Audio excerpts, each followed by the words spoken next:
Good evening, members. Good evening. I'm Councillor Annabel Blackmore, the Chairman of Planning, Infrastructure and Economic Development Policy Advisory Committee, and I'm pleased to welcome you all to this meeting of the committee this evening. The meeting will be broadcast live and recorded for playback on the Council's YouTube channel. Will anyone else be recording proceedings this evening? No? Thank you.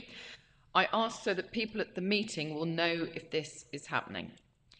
If the fire alarm sounds during the meeting, please remain seated, and the members of the Democratic Services team, who are seated to my right, will assess the situation and give further instructions on the evacuation of the building if this is deemed necessary. So, on to the agenda. Agenda item 1, apologies of absence. We have not received any apologies of absence. Agenda item 2, notification of substitute members. There are no substitute members this evening. Agenda item 3, which is urgent items.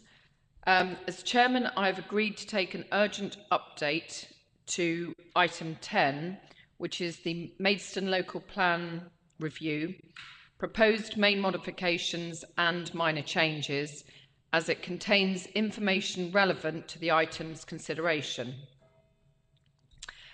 In addition, we have the minutes of the meeting held on the 6th of September 2023, which were circulated today, and these were actually marked to follow on your agenda.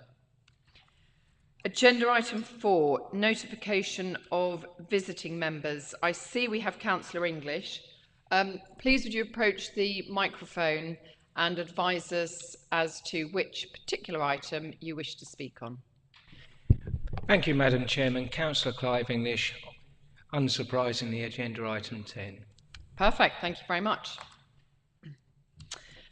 Agenda item 5, disclosures by members and officers. Are there any disclosures?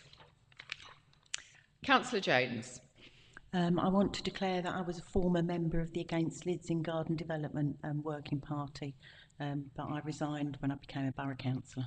Okay, perfect. Thank you for letting us know. Are there any other disclosures? No? Okay. Agenda item 6, disclosures of lobbying. Has anyone been lobbied? Okay, thank you. If we move to agenda item 7, to consider whether any items should be taken in private because of the possible disclosure of exempt information, we do not have any yellow papers. Therefore, I move that all items be taken in public. Is this agreed? Thank you, members. Agenda item 8, minutes of the meeting held on the 6th of September 2023. A copy was left by everybody's chair. Have you all been through it? Pages 1, 2, 3, 4 and 5. Councillor Jones. I have an issue with, I think it's 1, 2, 3, the fourth line down, item 42.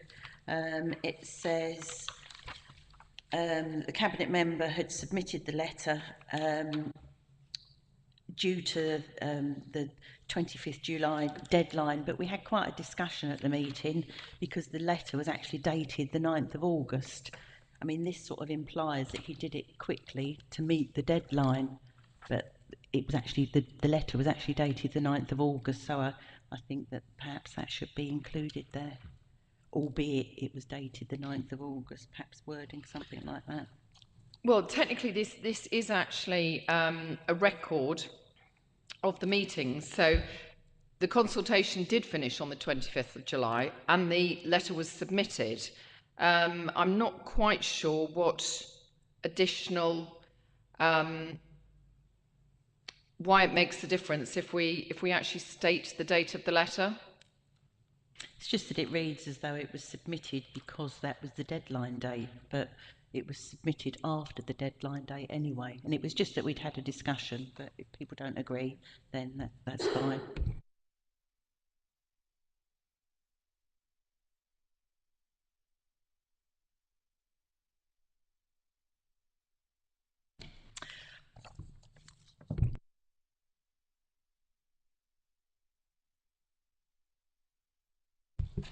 Okay, so we could say instead, where we have the letter was submitted, where we've got, oh crumbs, I've lost my place now.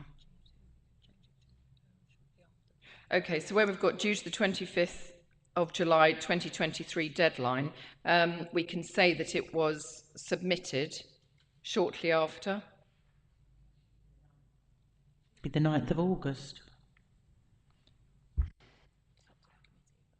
Well, we can put it to the committee. We can put it to the committee. So, looking at the minutes, we're on page 2, paragraph 2 of minute 42. There has been a suggestion to change the language to include submitted shortly after the deadline. Sorry, Councillor Grigg? I think the point that, correct me if I'm wrong, is that the point was that first deadline had been missed, and that should have been recorded because that was discussed at the meeting. It's not so much the fact of the actual date. The point was that the first deadline had been missed and it was submitted after that.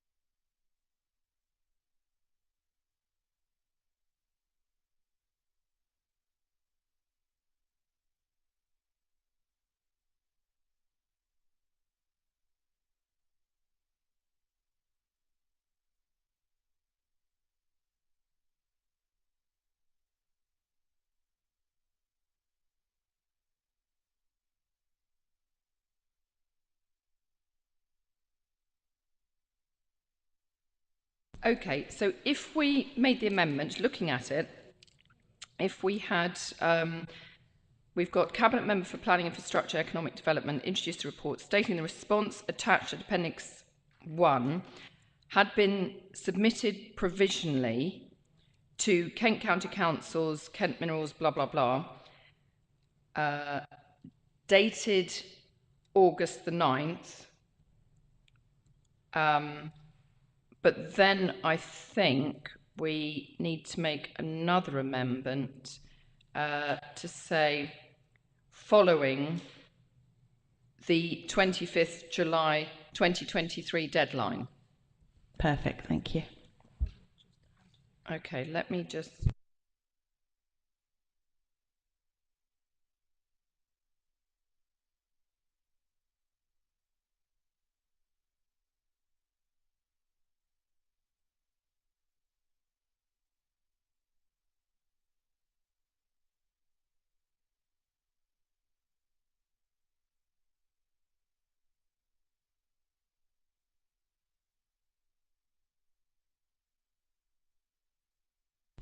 Okay, so I think, so I'm just taking advice from the officer here because we need to make sure it's in the right order, because the first part relates to Councillor Cooper's introduction. Oh my goodness, everybody's indicating. Okay, so if I go to Councillor Cooper first, then I'll come to you, Mr. Edgerton, if I may. Madam Chairman, thank you very much. I'm not a member of this committee, and it is for the committee to agree their minutes. However, as a point of accuracy, the original deadline for the consultation was indeed as per the minutes. However, Kent County Council had agreed to a later deadline for us to submit a response.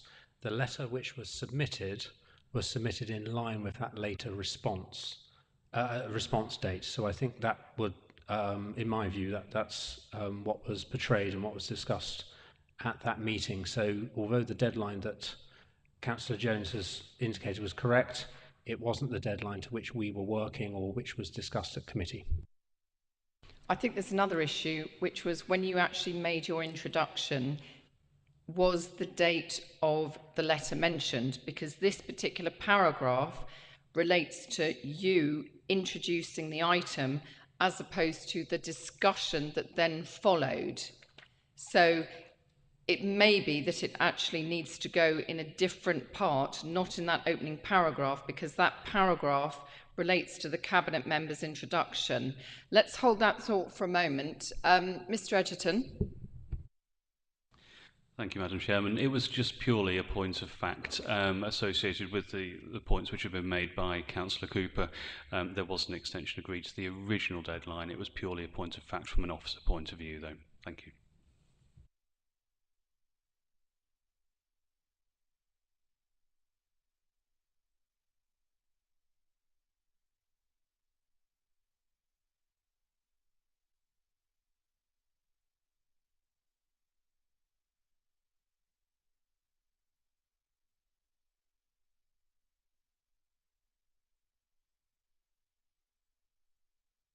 Councillor McKenna.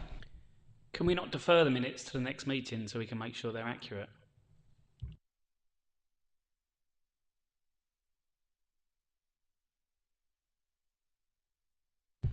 Thank you, Chairman. I just wanted to raise a comment in relation to that. If the inclusion of the date that the letter was sent is the sort of only matter that the committee would like to raise, it'd probably be beneficial to correct that and approve the minutes today.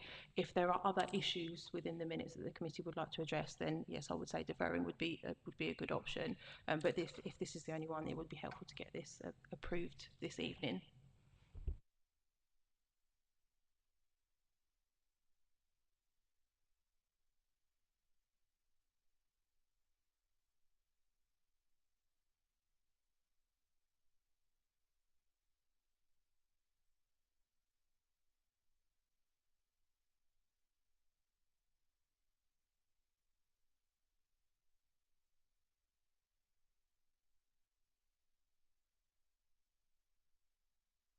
Right, I think we're just about there.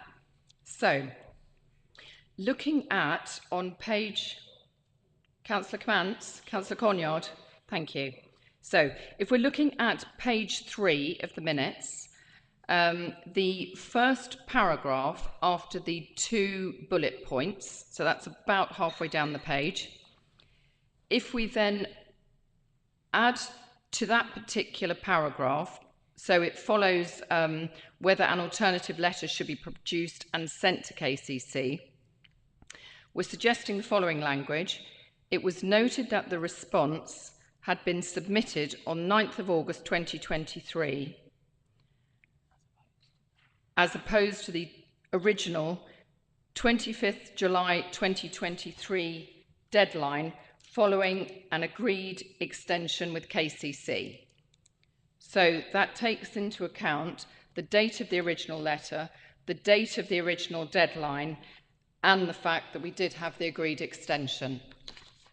Are you happy with that language? Okay, thank you. So, are the minutes agreed, members, with that amendment? Perfect. So, that change will be made and those will be signed. If we can then move to item 9, which is the forward plan. The only comment, are there any comments about the forward plan?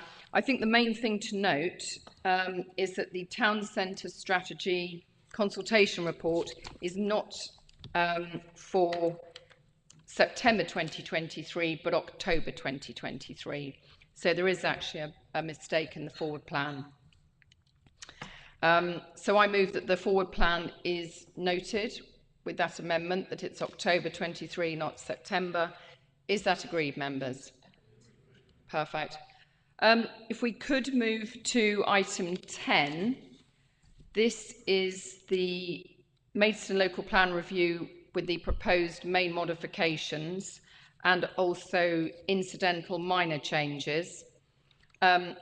We have Councillor Cooper, who's the Cabinet member, with us this evening, Mr. Edgerton, and also, I'm sorry, Mr. Nielsen. Apologies. So welcome all of you. I think Councillor Cooper is going to open with some introductory comments, but then we will probably pass to Mr. Edgerton because I suspect it will start to get rather technical. Thank you. Madam Chairman, thank you very much. Indeed, you're correct. It does get very technical tonight, and I think it's worth stressing that this is a technical stage now of the local plan review. Full Council has agreed the spatial strategy. The Inspector has agreed that our spatial strategy is indeed sound. These main modifications are to enhance the soundness of our plan and to reflect the discussions which were had at examination, and all of the modifications which are contained in this list are those which I certainly can subscribe to, and I believe will be beneficial to our local plan moving forwards post-adoption, and will make the borough, the development in the borough, much more suitable. There are two consultations which will run in parallel. One is on the Inspector's main modifications. I think it's worth stressing here that we can't adjust these at this stage. We have to consult on what has been proposed to us by the Planning Inspector.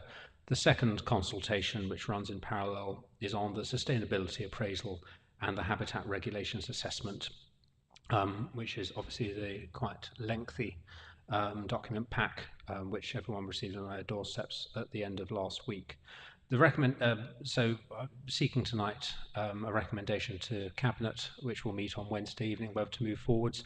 I think it is worth, at your discretion, Madam Chairman, asking Mark Edgerton to outline some of the more technical aspects of this, of these consultations for members' benefit. Thank you.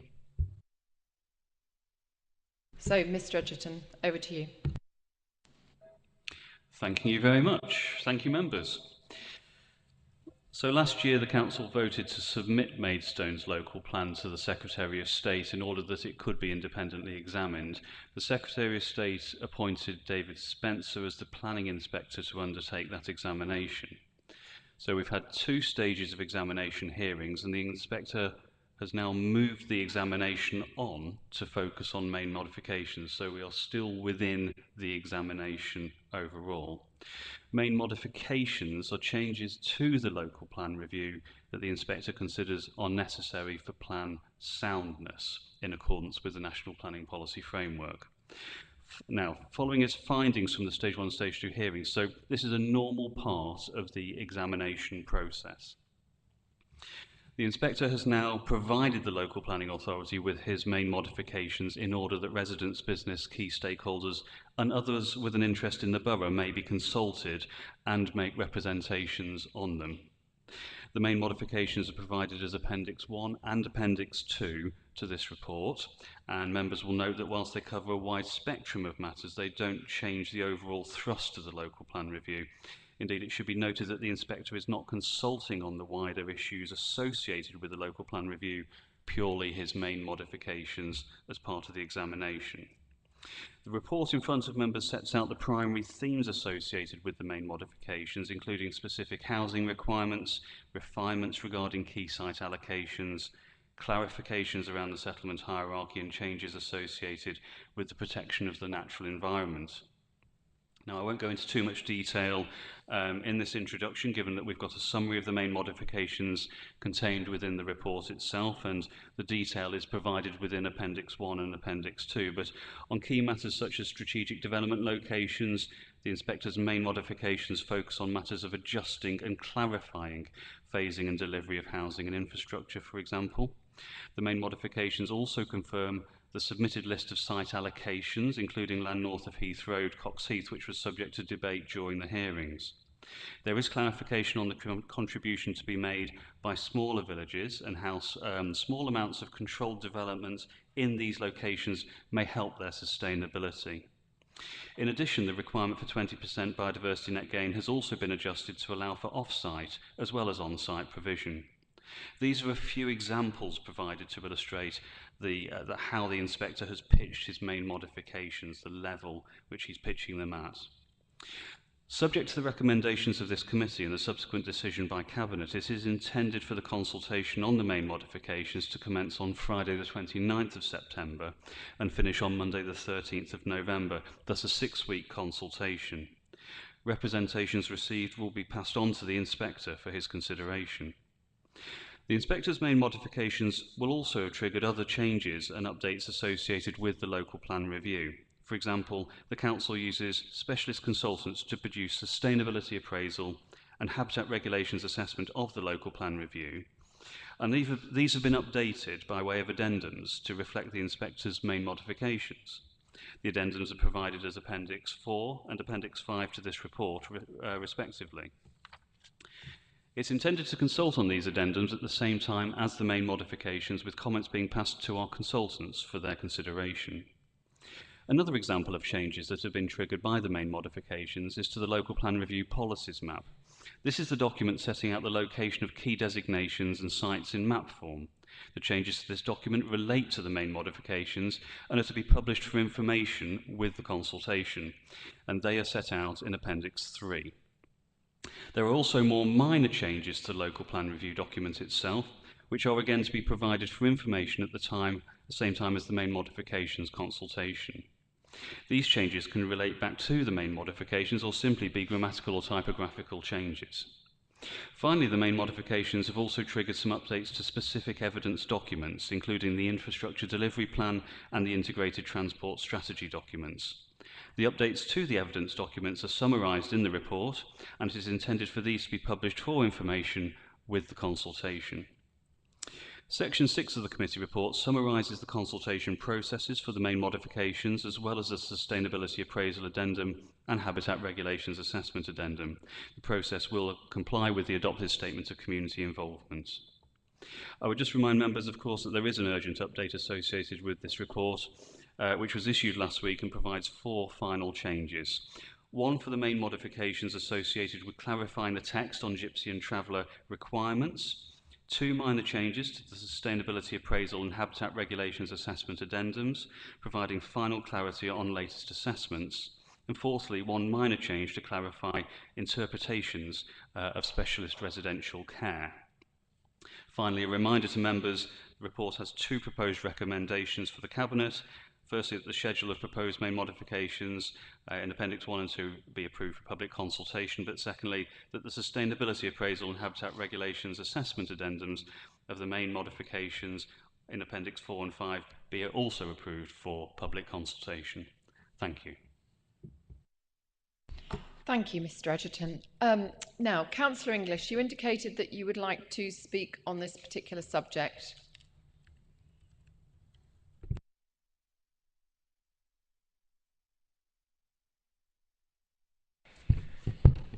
Thank you, Madam Chairman, members of the committee, officers. After some previous considerable discussion at this committee in the process of what happened, I'm not going to make as many and as detailed a set of comments today as I might possibly have done. I shall put those directly to Cabinet on Wednesday. However, I would like to make some what I think important general observations about where this document sits within the, shall we say, the web of council policies emerging. I can illustrate this, an example of this by referring to paragraph 4.7.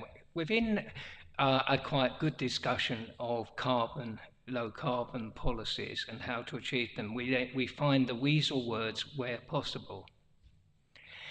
Everyone who's ever been experienced in how these things turn out knows that where possible means you ain't going to get it in all likelihood.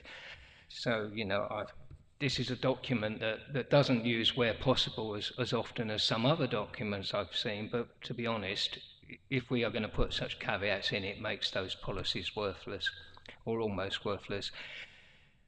What does concern me is that there are some quite sound policies in this, like the importance of town centre retail and other economic considerations, that are in danger of being, and the importance of sustainability and biodiversity issues, sustainability issues, they're actually under some danger of being undermined once this local plan review is complete by other policy work that is being done elsewhere in the council. This policy, the local plan review, is supposed to be implemented in part through the town centre strategy, and the Sustainability DPD. Both those documents suffer from a huge amount of caveating, particularly in the DPD sustainability. I think I counted 75 uses of the words where possible or similar caveats. So what I would be concerned about is that once we pass this review, we end up with other policy documents that are supposed to amplify and deliver this, but which in effect actually undermine the delivery of the policy that they're actually supposed to deliver. Whilst I think that the negative response to the first seminar on the town centre strategy may mean that isn't quite so damaging when it emerges, it's quite hard to reconcile some of the proposals that were in that town centre strategy with the specific proposals that are actually in the local plan review. So all I would do is say we need to, as a planning policy section and as a council, try and make sure that the policies we are developing actually reinforce each other and don't undermine and contradict. So I think if the wording of this local plan review, which has been significantly hardened in some places, the corollary of this, I'm saying, is that once that should be feeding through in those other policy documents, because if they are not hardened to reflect some of the improved language in this review, then we just undermine that. Carrying on to another issue, we're all familiar with the fact that to a very large extent the gypsy planning issue cannot be entirely addressed through planning. So I make a plea, again, for about the 69th time, for a wider consideration by the Cabinet of the policies in relation to public provision, because we are not providing public provision for gypsies. That is partly a planning issue, and it's not flagged up there, but it is mostly a question of other supporting policies. Having said that, and turning to the document itself, which you'll probably be relieved about, in general, there are some improvements, and there are some things that I'm glad to see the Council has not resiled from. Given debates elsewhere in the country, I'm glad to see that we still have a strong policy on nutrient neutrality, which could easily have been brushed aside if certain people had got their way recently. And I am somewhat encouraged to see that the wording on the Lenham proposal no longer says pursue a new railway station, it actually says provide one. I actually have to say, if that proposal is going to go forward, I still remain sceptical, but if it remains going forward, it absolutely has to have that new provision. My only concern about that is that I think that the Council then needs to have at least some thought of what its strategy will be if Network South East come back with something similar to the original approach to Thanet Parkway, which was close an existing railway station. That didn't happen in the end because Thanet Council, its neighbouring authorities, and Kent County Council managed to put enough pressure on Network Rail that did not happen. But the history of new railway station provision is that quite often it does lead to the closure of an existing station or its movement. I mean, it didn't have much effect, but you'll be familiar with the movement of Rochester Railway Station. That had very little impact, but it does show you that these things have happened locally. So I think generally the Council's moved in the right direction there, but again, I think we need to be careful to watch for the consequences of making that new provision. Finally, on that Lenham thing, please can we have the mitigation for this scheme on the site? And as has been raised elsewhere, off-site mitigation often doesn't happen, or it's already been counted. The Forestry Commission have a reputation of saying, oh, that's mitigation for 20 schemes, you know, and you actually don't get any more forest than you would have in the first place. So as far as possible, can we nail down mitigation on this site rather than looking for off-site mitigation? Finally, I welcome the inspector's decision on the Leeds Langley proposal. I know it's not a popular stance to take, but unless the county council or the government are going to fund the road, the policy we were in was in some danger of providing development and not a road. So that is an issue. That brings me to my final 2 points. Lidsing, right, if Lidsing is to be developed, we can't have a situation where we have a Hermitage Lane or Lewes Road, Willington Street scenario, where the housing is developed and the county council or National Highways say the mitigation will follow or be explored or might happen then. It's got to be upfront as much as possible. It's got to be tied down that mitigation will happen. Because believe you me, otherwise we're risking the situation we had in Hermitage Lane and still have, for example, where only on a bigger scale, where the county council said, oh yeah, we're fine, the mitigation, although to be fair, this time the county council said it did agree there was an issue, and then we never get the mitigation. So please can we have it that way round? And on that final issue, Invicta, yes, there's a target there, but targets have a habit of becoming minimums. I'm concerned that, and Councillor Spooner had this, and I had this conversation the other day, that the interpretation of local plan policy has often been targets of 1,300 become minimums of 1,300. And what we have with Invicta is a situation where the actual nature of the site should be determining how many houses and other units go on there. It should not be pick a target 1,300. It might be that in terms of preserving certain key features, you end up with 800 or you end up with 1,400, but it should be clearly coming from the configuration of the land, not the other way round, that we adjust the parameters of the scheme to fit the target. And I just want to make sure that wording reflects that, because I'm not 100% sure it does. However, having said that, we are, I think, in a better position than we were before the first and second stage discussions on the local plan. There have been some changes and improvements. I remain unconvinced about certain elements, but on balance, it has moved forward somewhat better than I had expected it to, because some important points have been taken on board. Still work to do, though. Thank you, Councillor English, for your observations and also for your interesting comments. And I think it's pleasing to note that on the whole you are broadly supportive, which I think is always good to know. I suppose I'm going to make the comment that I've made before. There's no such thing as the perfect plan. The perfect local plan doesn't exist.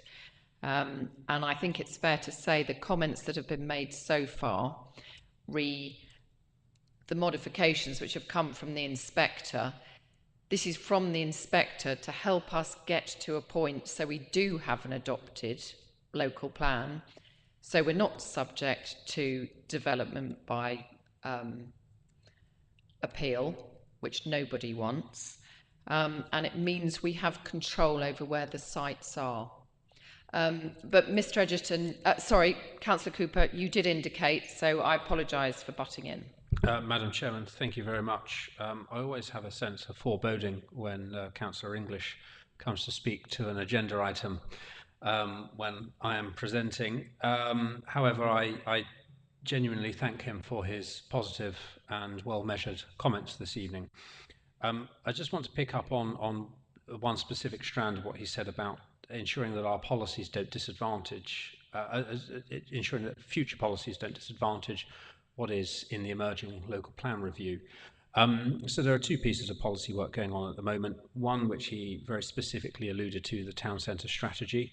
I think it's very important to note that the intention at the moment is for the town centre strategy to be a series of SPDs, so they will need to hang off of existing policy work.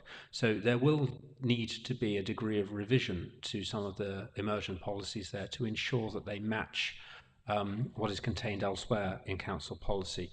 I certainly have, although I'm not leading the town centre strategy, I have no intention to create a town centre strategy that makes the borough any worse a place.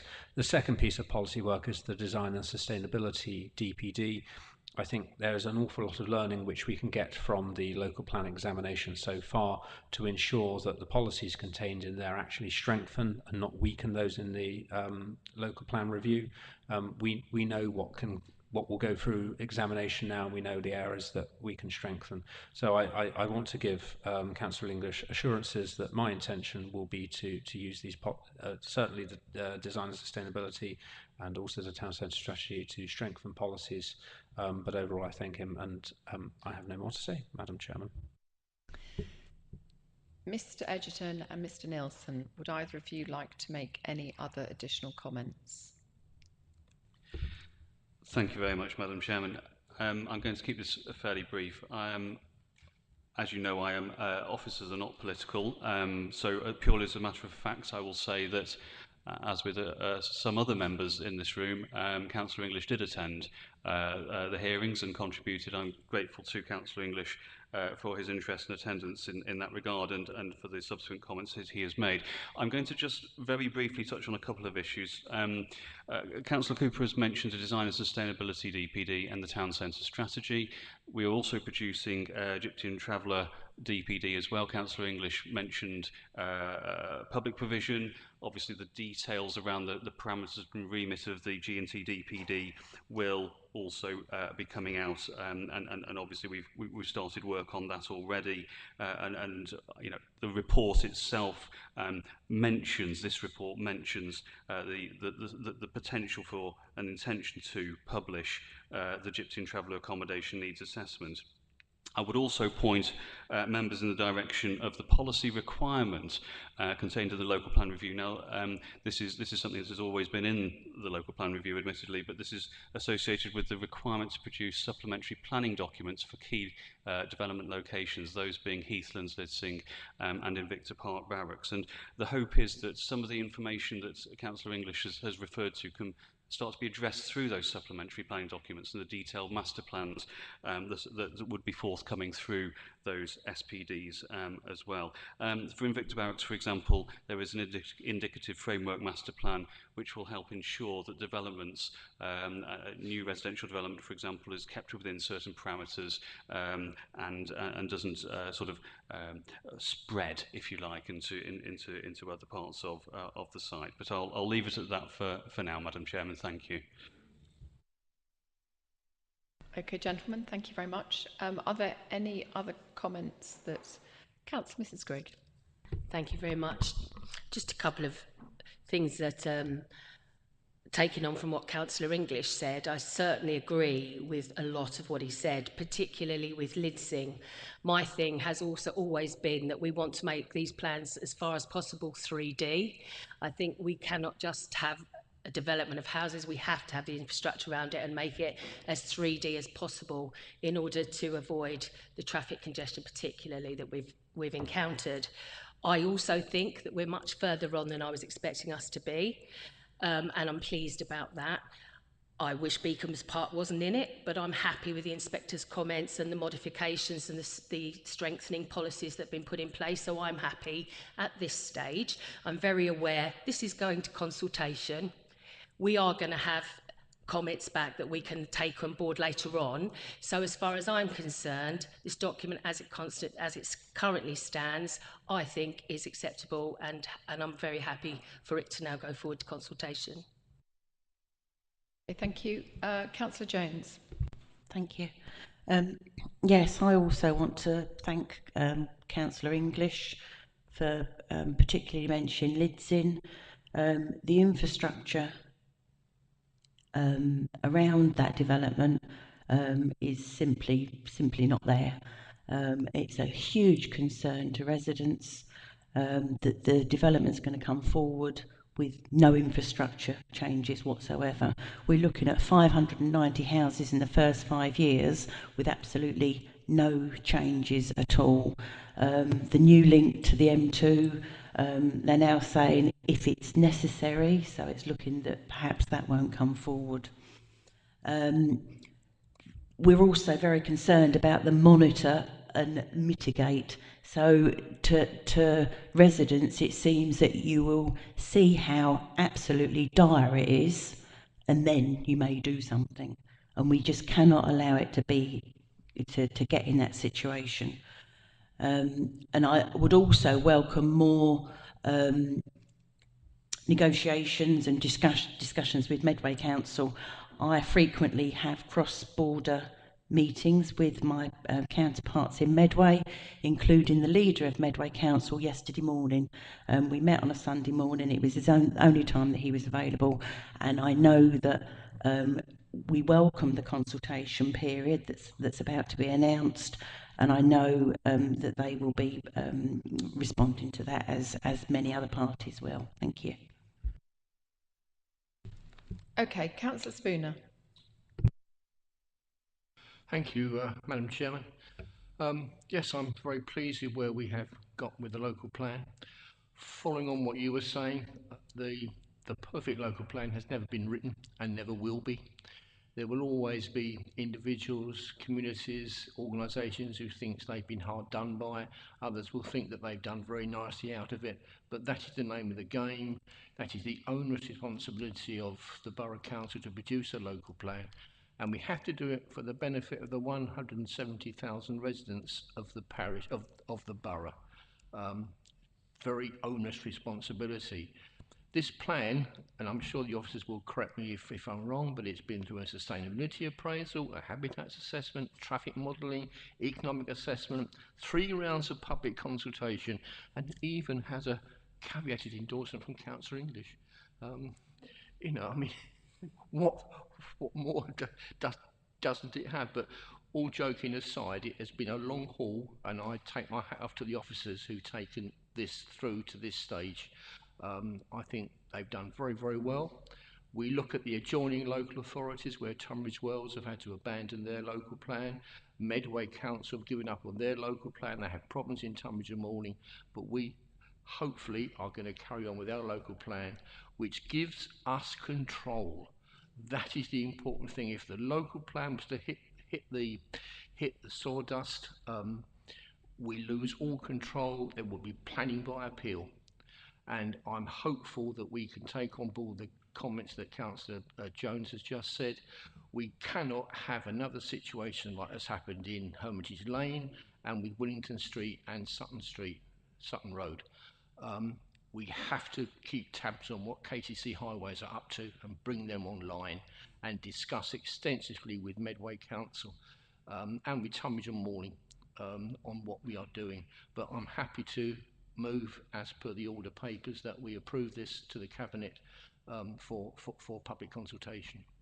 Thank you, Madam Chairman. Okay, so on that, I know Councillor Cavance wants to speak. I've seen you out of the corner of my eye. Were you indicating to speak or to second? Okay, thank you, Councillor McKenna. I think we still want to hear from Councillor Cavance, if we may, please. Proposed by Councillor Spooner, seconded by Councillor McKenna. The recommendations on the paper. I'm sorry. Would you like to speak first before we go to Councillor Cavance?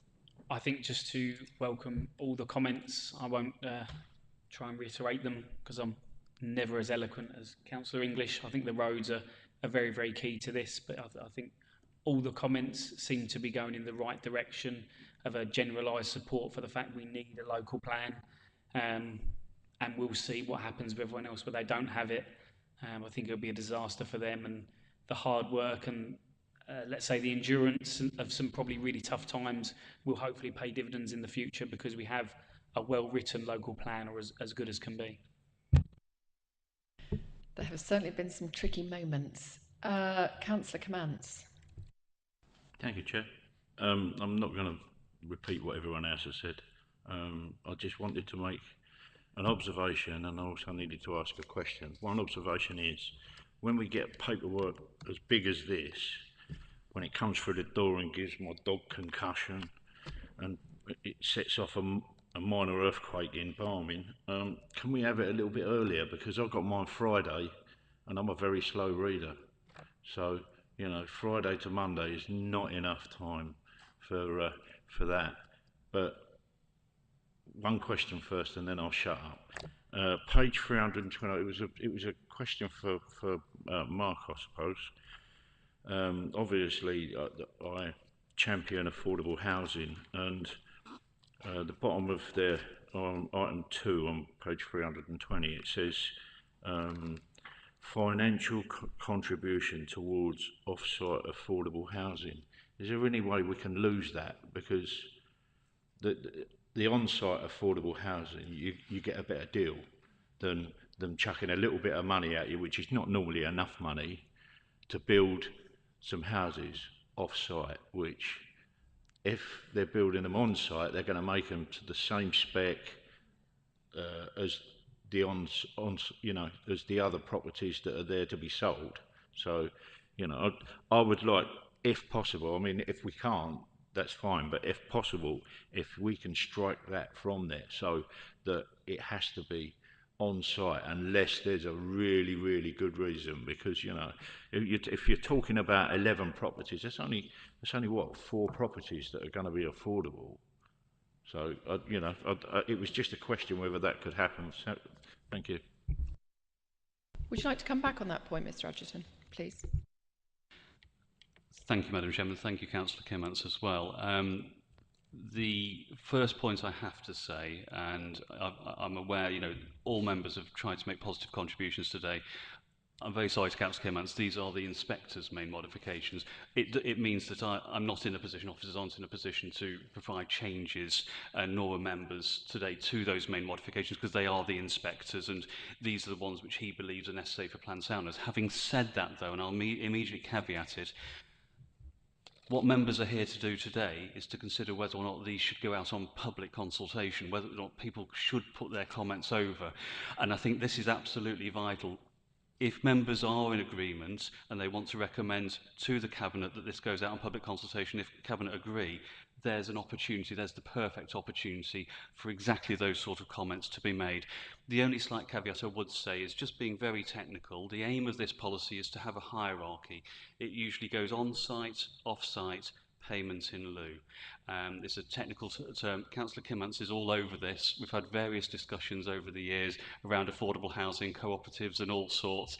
The aim of the policy is to try and get on-site first, but it has to obviously give options for off-site and then payment in lieu if that isn't possible. But obviously the time for that is the consultation if it's agreed. Thank you. I think it's fair to say Councillor Kimmants has sat on the planning committee for a number of years, so does have plenty of experience. Again, I think your comments are hugely valid. I think also your points about having the papers delivered earlier in the week, I think, is something. I've just had a quick word with the Democratic officer. One thing they did look at was to see if there could be a courier run during the week, so we could have had the papers a couple of days earlier. Staffing problems at the depot, it wasn't possible. However, I think it needs to be reiterated, when you're presented with a weighty tome of several hundred pages, then I think the earlier the better. What I think could be useful in the future is, bearing in mind we all received an email to say it's available online. At that point, I think if you made a call to say, I'd like to come into the office to pick up a printed copy, I'm sure that can be done. I don't think either of the officers here are going to call us to say, would you like a copy? I think it's up to us to be proactive. So I think if you do want a printed copy earlier in future, if you could just make that call, then I'm sure they can make it happen. Councillor Kimmants. You must have read my mind, because I was going to say exactly the same thing. I mean, it's not rocket science. We've all got a pigeonhole. All you've got to do is go to where the pigeonhole is and lift it out the pigeonhole and then drop it on the floor. I think it's one of those things, since COVID, because fewer people come into the office, they don't necessarily think about it, unfortunately. Councillor Cleater, did you want to have the last word? It's just briefly on this point. Yeah, I absolutely concur. I would have come in and picked it up. But also, we need to be mindful of people who have disabilities as well. I've got cataract, so there's no way I can read it on there. and I did struggle over the weekend with other commitments, but more than happy to come into, you know, town, because I'm here most days, and pick up my tome. Okay, so I'm not aware of any other speakers or comments. If I could ask you to turn to page 7, please, of your papers. We have 2 recommendations which relate to the contents of this document going forward to Cabinet. We're recommending to them that this goes out for the 6-week consultation. This has been proposed by Councillor Spooner and seconded by Councillor McKenna. Is everyone in agreement? Agreed. Perfect. I think that's unanimous. In that case, there are no other items on the agenda, so I will formally close the meeting and thank you very much for attending.